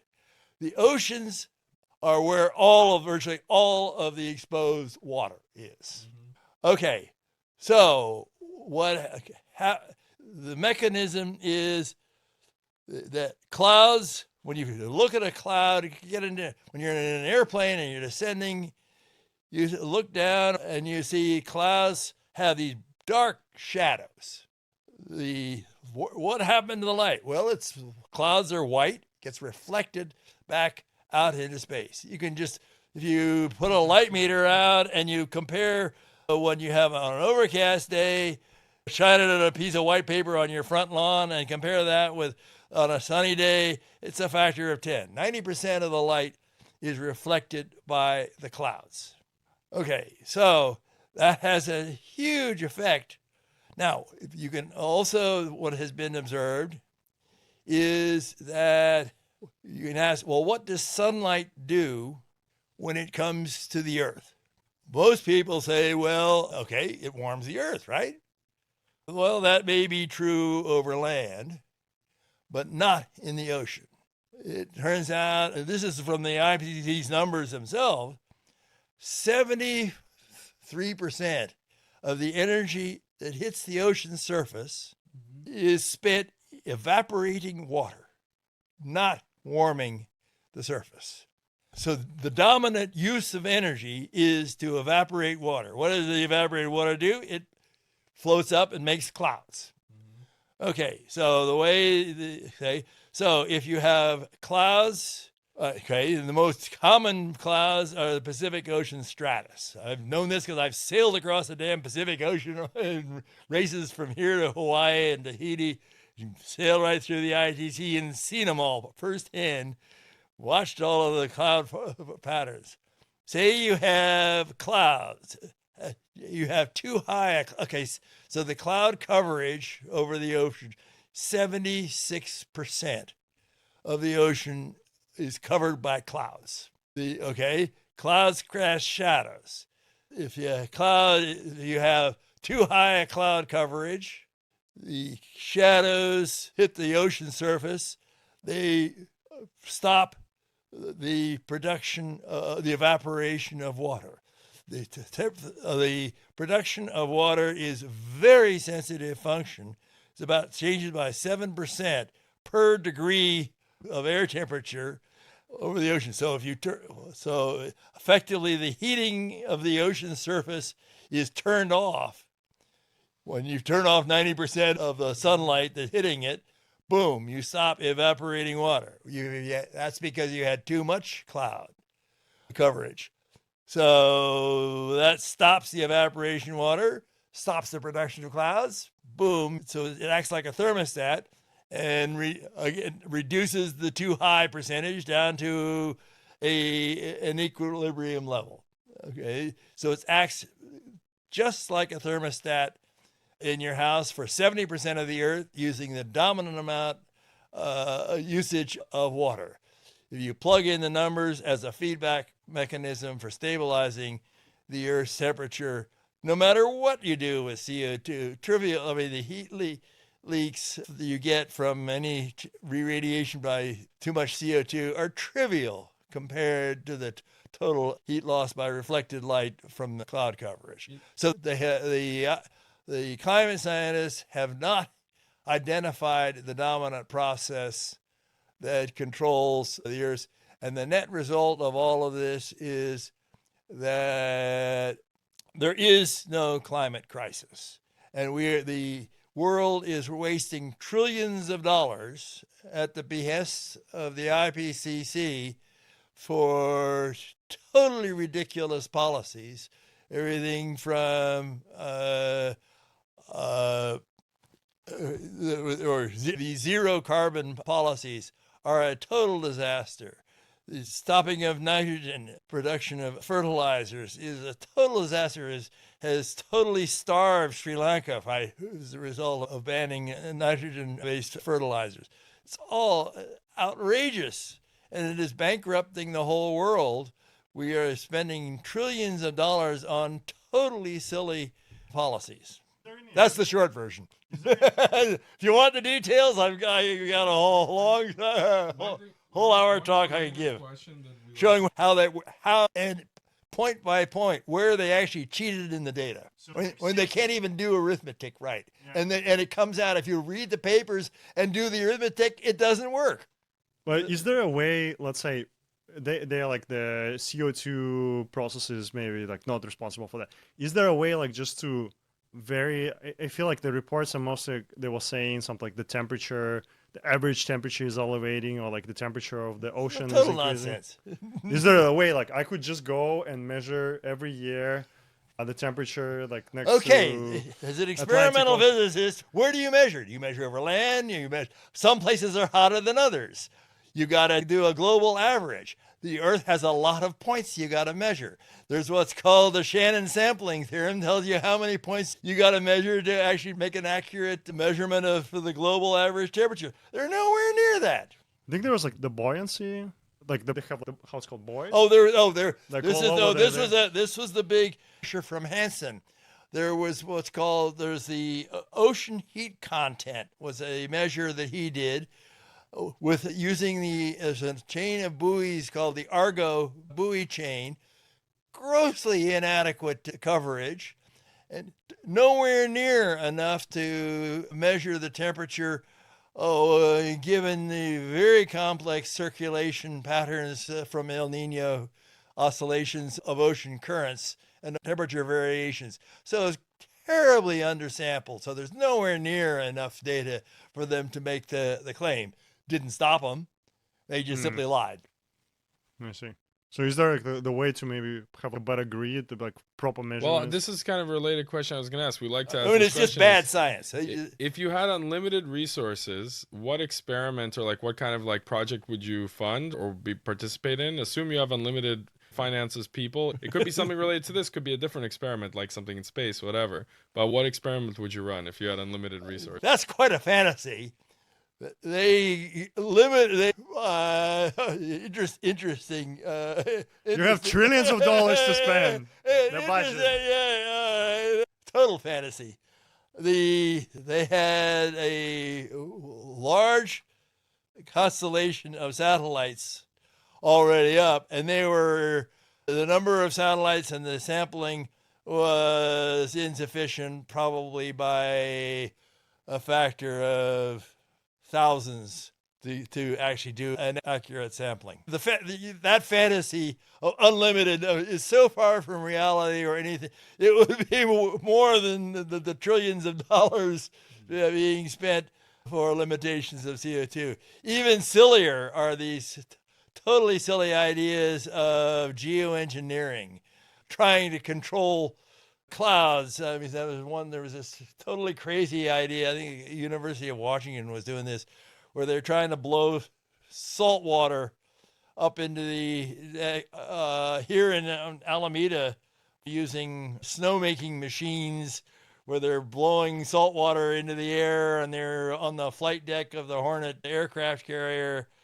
And all they did was they sprayed a lot of salt water over the flight deck.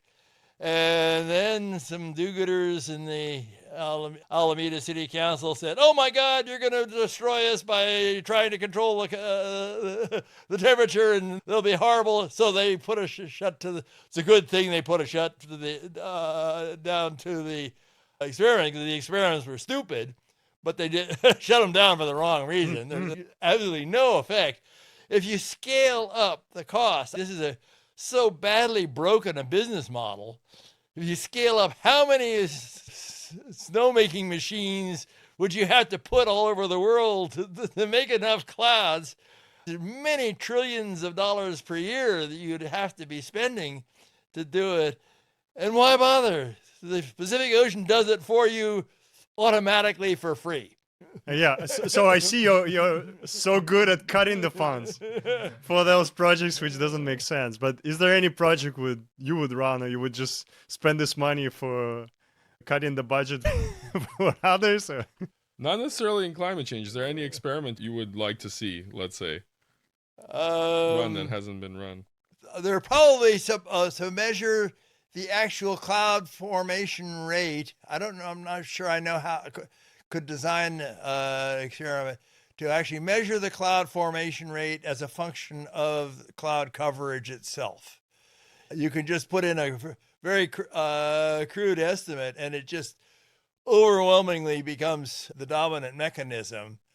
To get the actual details right, there are probably experiments you could do. I haven't really thought that much about how to test that.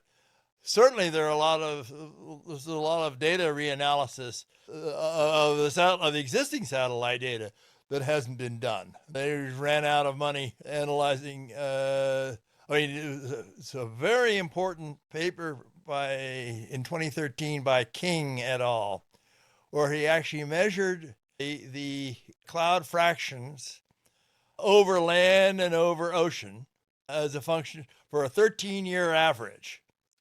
A very beautiful set of, but then subsequent analyses did not separate out land and ocean measurements just from existing data. Careful reanalysis of existing data, I'm sure you could learn a lot from studying it. So I think you have a really unique story that when you had like a chance embark on this like a Nobel caliber work when you were a grad student. And now there's like new generations of scientists who are in their 20s and thinking what to do next. Do you have anything like share from your experience, any like piece of advice you could give it to them? Develop a sense of honesty. Number one, do good science. And number two, calculate things accurately. These guys who are, and report exactly what you see. Don't make it up because that's what they're paying you to do, which is exactly that is exactly the opposite of what's been done in climate science. Climate science is all total pseudoscience at the moment, in my opinion. But let's say if you're a physicist today, what kind of thinking might help physicists or chemists, biologists, something like that? What kind of thinking might help find a problem that's like tractable, but people aren't working on it, that kind of thing? Like, how do you search for a problem like that? I can tell you what I do is be observant, pay attention to everything you see, at least do order of magnitude calculations to see if it makes sense. And if it doesn't make sense, this is a piece of advice that my dad gave me. Always go back down to the original data behind the theory and ask yourself, if I had done that experiment, would I have come to the same conclusion from the data that you actually took? In most cases, you find that that's not at all true. In Einstein, Podolsky, Rosen's time, none of the experiments that I did or subsequent were at all possible. Just the technology didn't seem to exist. The tricky bit in being a physicist is to try to be both an experimentalist and a theorist at the same time. That's why Dickey was one of the greats who did actually look at what the data actually say to you. Do they really make sense? Or do they come to the conclusion that you want or not? And if it doesn't come to what you want, keep looking. And if you still can't find it, then maybe what you want is not what's true.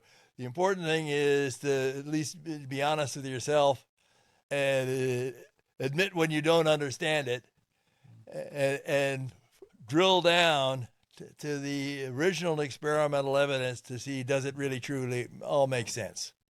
Is there anything else also what we didn't cover in this conversation what you would like to add on top of that? So for what I did, I was having fun.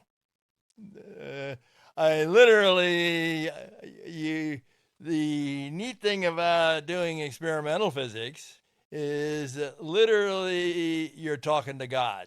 And I can say that even as an atheist.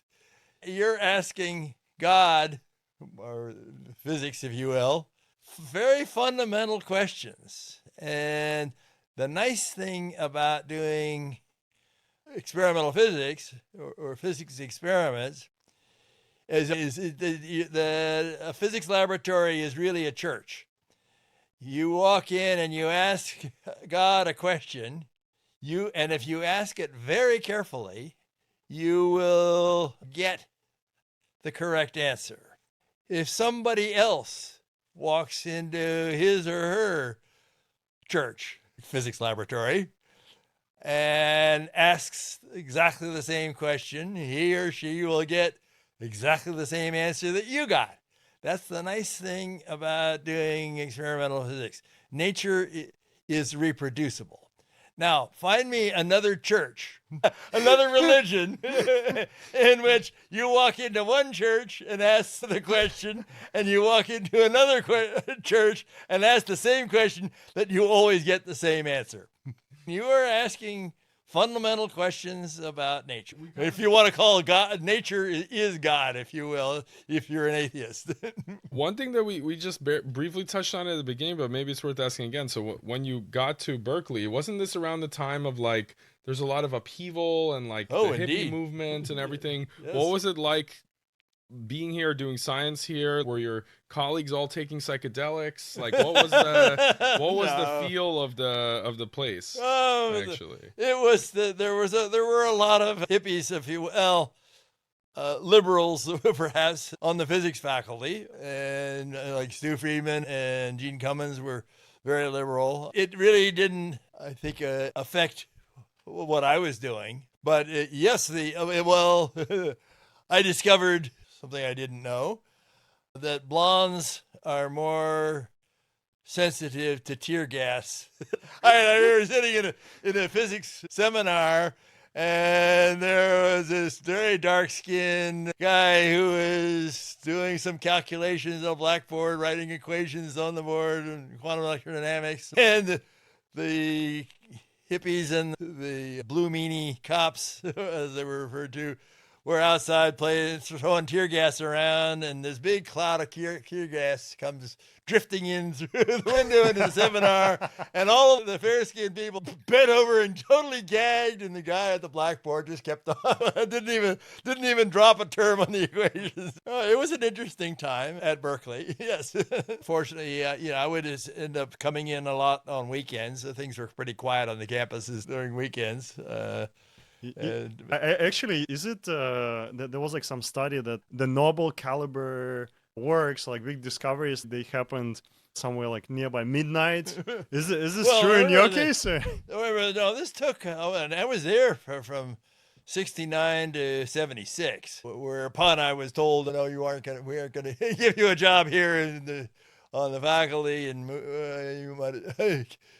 you should be looking elsewhere. So I found a job at Livermore Lab. But all of this whole sequence of experiments, each one was a pattern from the ones before. And finally, at the end of it all, I convinced you, I'm sorry, Albert, your basic platform of study has problems.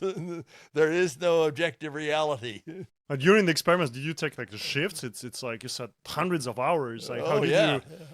Did you sleep in the lab? Like, okay, so the experiments I had to build an automatic sequencing device that had to be able to run on their own time. Now, we did not have computers available that we could interface. I actually got a lot of my experience interfacing computers to experiments. But these were all just hardwired electronics systems that would operate the machinery on its own, so that it would continuously take data and cycle the machine through all the polarizer orientations during the. So typically we would have to come in and the experiments would have a certain care and feeding, if you will. The atomic beam would had liquid nitrogen traps that one had. We had these big extra, what we call chicken feeders, that would extend the capacity. But even still, every 6 or 8 hours or so, you'd have to come in and refill the liquid nitrogen. The photomultiplier tubes would cool. Let's see, one of them would cool with ice water, and the others would cool with dry ice ethanol. And so we had to go in and refill all the coolings. We had data was taken on really crude. We had all hardwired electronics, where we would have this whole array of scalars counting photons, if you will, or coincidences, or the time correlation between the coincidences.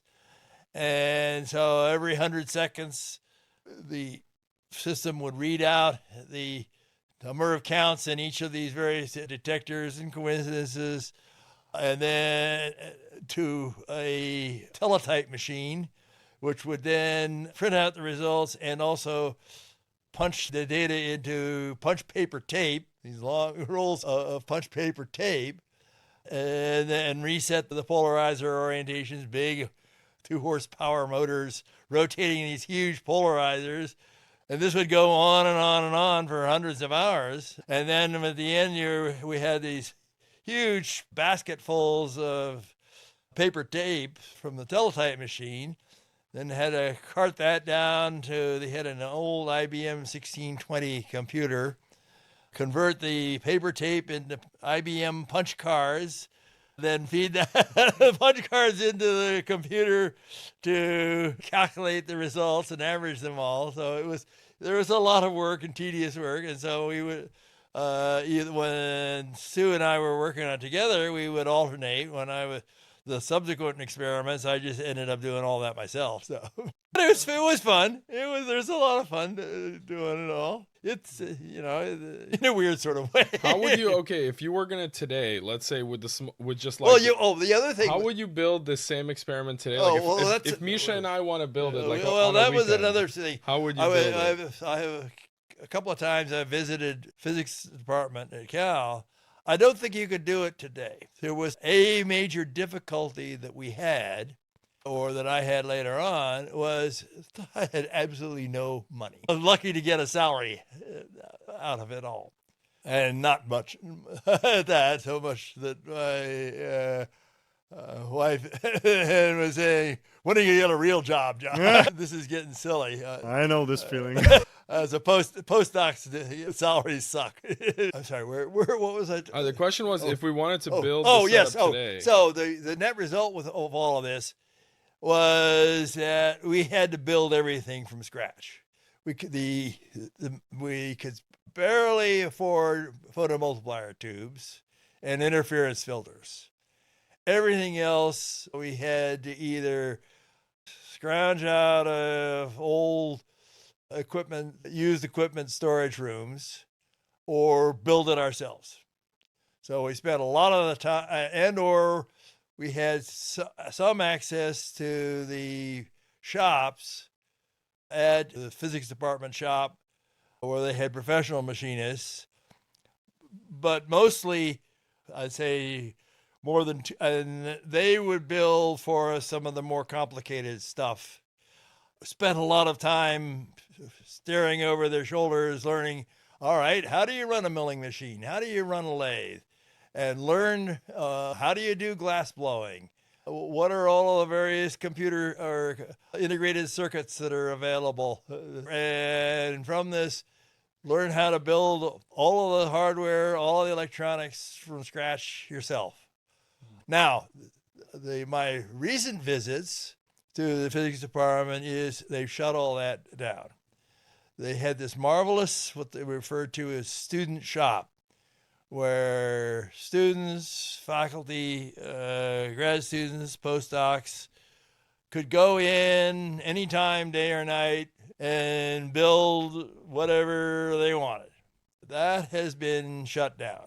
I think the lawyers, there were a couple of accidents, and we were worried about people hurting themselves, and so Cal's lawyers said, oh, no, we can't have this. So all of the storage rooms of old junk hardware, a lot of the fancy, some of the fancier pieces of electronics, pulsate analyzers and the like, were all kind of in storage rooms that were communal equipment among the various laboratories. And we got to use that equipment. Well, the University of California has run out of storage rooms, and so they've just simply cleared all those out and threw all the stuff away. So I think today, to do what I did at Cal Berkeley would be impossible. Okay, but let's say you wanted to run the experiments and you could buy modern stuff. You could buy a laser, you could buy whatever. If you have the money. What would be like the shortest path, like the simplest version of the experiment? Well, that's what people do now, is you just go out and buy it. The big problem is that there's not enough money to go around. I see. In the meantime, ever since I think it started in the Reagan administration, mid-'80s, the U.S. science budgets have been either totally flat, effectively, or declining. And compared to GDP, fraction of GDP have been dramatically dropping since mid-'80s. It would tend to hold flat during Democrat administrations and drop during Republican administrations. The Republicans are far less pro-science than the Democrats were. Now, the United States now has become sort of a third world country as far as scientific laboratory support. Is very weak compared to places like China and the like. Or I remember walking into was at a conference with Alan Aspect and Steve Chu, and we walked into a laboratory in Tokyo, and both our eyes just sort of went wide. Wow, these guys have money. Sometimes I have heard the stories from, was it like the LED, actually Japanese, I forgot the names, but they said that what helped them to invent the blue LEDs was that they didn't have that great equipment. They would say like, oh, we would pass by those labs who were like so well equipped, and we were like starving to have one, and they had to do from scratch. And I was always in the starving scientist. Except when I was at Livermore Lab, we had working on the controlled fusion experiments. There we had a lot of money. The problem there was we really didn't have the opportunity to do any real science. In fact, I made some interesting discoveries when I was there, but that was all work on my own time, effectively. The director would say, here's the program that I've got for you, and if you want to do any science, do it on your own time. So we would. But he also expected us to work 10, 12 hours a day anyway. It's interesting to hear, because I always heard that there is like almost infinite amount of money in like stock market. And so in the United States, there must be so much money that it would be like difficult to spend. It's amazing to see that how small it goes to science. It's scientific support as a fraction of GDP. United States ranks way down the list compared to other countries. The United States is very poorly supported, as far as I can tell. For example, compared to the United States, China graduates annually 17 times as many PhD scientists and engineers in STEM-related fields, as does the United States. India graduates 7 times as many as the United States per year. And they have huge populations. It doesn't take very long at those rates before the United States starts sagging way behind the world on the actual scientific education of the countries. Maybe just to wrap up, I have one last question. It's more of a philosophical question. Given that the local realism, at least for now, it seems like it's wrong, what's your interpretation of kind of what is it that we live in, basically? Like, are these things all here, or what's going on exactly? Like, how do you kind of like, if you think about it, like day to day, how do you interpret reality? That's a very good question. I haven't the foggiest. Perfect. I am totally confused. Yeah, I kind of do feel not. the same way. So I'm glad that very But on the validates other hand, I think I made my career and got my Nobel Prize by being one of the few to admit that no, I don't understand it. Okay, that's good. We still have job to do. All right. So if you don't understand it, the important thing is to admit it. Awesome. That's great. Thank you for your time today. This was Okay. great. Yeah, this was very fun. Okay. I hope you got what you came for.